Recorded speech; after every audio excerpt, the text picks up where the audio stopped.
हम दो भाई और एक बहन है।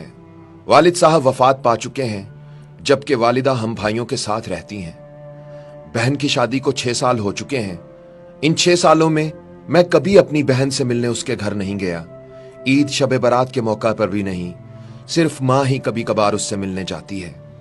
मेरी बीवी एक दिन मुझे कहने लगी, आपकी बहन जब भी आती है उसके बच्चे घर का हाल बिगाड़ कर रख देते हैं, खर्चा डबल हो जाता है। और तुम्हारी माँ हमसे छुपकर कभी उसको साबुन देती है, कभी कपड़े और कभी सर्फ के डब्बे और कभी तो चावल का थैला भर देती है। अपनी माँ से कहो ये हमारा घर है, कोई खैरात सेंटर नहीं है। यह सब सुनकर मुझे बहुत गुस्सा आया, क्योंकि मैं मुश्किल से घर का खर्च पूरा कर रहा था और माँ सब कुछ उठाकर बहन को दे देती थी। एक दिन बहन अपने बच्चों को लेकर घर आई हुई थी कि खेलते खेलते उसके बेटे ने टीवी का रिमोट तोड़ दिया। यह देखकर मुझे बहुत गुस्सा आया और मैंने माँ से कहा, माँ, बहन से बोलो हमारे घर सिर्फ ईद पर आया करे, और ये जो आप उसे साबुन, सर्फ और चावल का थैला भर कर देती हैं, बस बहुत हो गया, अब यह सिलसिला बंद कर दें। यह सब सुनकर मेरी माँ चुप रही, लेकिन मेरी बहन ने मेरी ये सारी बातें सुन ली, लेकिन उसने ऐसे जाहिर किया जैसे उसने कुछ नहीं सुना। शाम का वक्त होने वाला था। उसने अपने बच्चों को तैयार किया और मुझे कहने लगी, भाई मुझे बस स्टॉप तक छोड़ आए। मैंने झूठे मुंह कहा, रह लेती कुछ दिन, लेकिन वो मुस्कुराते हुए बोली, नहीं भाई, बच्चों की छुट्टियां खत्म होने वाली हैं, अब मुझे वापस जाना चाहिए। फिर जब हम दोनों भाइयों में जमीन का बंटवारा हो रहा था तो मैंने साफ इनकार कर दिया कि मैं अपनी जमीन से बहन को हिस्सा नहीं दूंगा। बहन सामने बैठी थी, लेकिन वो खामोश रही। मेरी मां ने कहा, बेटी का भी हक बनता है, लेकिन मैंने गाली देकर कहा, कुछ भी हो जाए मैं बहन को हिस्सा नहीं दूंगा। ये सब देखकर मेरी बीवी भी मेरी बहन को बुरा भला कहने लगी, मगर वो बेचारी खामोश रही। कुछ वक्त के बाद मेरा बड़ा भाई अलहदा हो गया और मां भी उसके साथ उसके घर चली गई। मेरी बीवी और मैं दोनों बहुत खुश थे, मगर हमारी ये खुशी ज्यादा देर तक कायम न रही और मेरे बेटे को टीबी हो गई।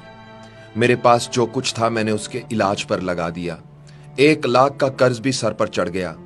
भूख सर पर थी। मैं बहुत परेशान था।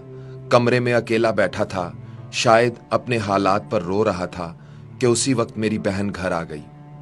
बीवी ने मुझे बताया तो मुझे सख्त गुस्सा आया और मैंने कहा, पहले ही वक्त मुश्किल चल रहा है, ऊपर से ये मनहूस भी आ गई है। मैंने बीवी से कहा, कोई जरूरत नहीं गोश्त या बिरयानी पकाने की। थोड़ी देर बाद बहन डरते डरते मेरे कमरे में आई। मैंने नागवारी से उसकी तरफ देखा, मगर वो आगे बढ़ी और प्यार से मेरे सर पर हाथ फेरा और बोली, वीरे, मैं तेरी बड़ी बहन हूं, तुम तो मेरी गोद में खेलते रहे हो, मगर अब देखो तो जरा, मुझसे भी बड़े लगते हो। फिर मेरे करीब बैठकर उसने अपने परस से सोने के कंगन निकाले और मेरे हाथ पर रख दिए। आहिस्ता से बोली, वीरे, तू क्यों परेशान होता है? तेरी बहन अभी जिंदा है। बच्चे स्कूल गए हुए थे तो मैंने सोचा जल्दी जल्दी से मैं अपने भाई से मिलाऊं। भाई, ये कंगन बेच दो, अपना खर्च चलाओ और बेटे का इलाज करवाओ। फिर वो आहिस्ता से बोली, भाई, तुझे कसम लगे किसी को मत बताना कंगन के बारे में। फिर उसने मेरा माथा चूमा और 1000 रुपए मेरे हाथ में थमा दिए। मैंने देखा वो 100 50 के नोट थे। शायद वो मेरी बहन की कुल जमा पूंजी थी। वो जाने लगी तो मैंने उसके पैरों की तरफ देखा। उसने टूटी हुई जूती पहनी हुई थी, पुराना सा दुपट्टा ओढ़ा हुआ था। जब भी आती थी वही दुपट्टा ओढ़ कर आती। फिर वो चली गई। बहन की इस मोहब्बत को देखकर उस दिन मैं मर ही गया। हम भाई कितने मतलब परस्त होते हैं ना। बहनों को पल भर में बेगाना कर देते हैं और बहनों से भाइयों का जरा सा दुख भी बर्दाश्त नहीं होता। मैं कंगन हाथ में पकड़े रो रहा था और सोच रहा था, बेचारी अपने घर में ना जाने कितने दुख सह रही होगी। कुछ लम्हे बहनों के पास बैठकर उनका हाल चाल पूछ लिया करें, वो इतने से ही खुश हो जाती हैं। यह अब मेरा जाती तजुर्बा है कि जब भी हालात खराब हों, बहनों को दावत पर बुला लिया करें, फिर देखें उनकी वजह से कैसे रिज्क मिलता है। अफसोस हम समझते हैं कि उनके आने से अखराजात बढ़ जाते हैं, या माँ अगर उनको कुछ दे देती है तो हम समझते हैं इससे हमारे घर में कुछ कमी हो जाती है। मगर ऐसा नहीं है। जब तक हम बहनों पर मेहरबान रहते हैं, कुदरत हम पर मेहरबान रहती है। और जब हम बहनों से शफकत का हाथ उठा लेते हैं, कुदरत हमसे अपना हाथ उठा लेती है।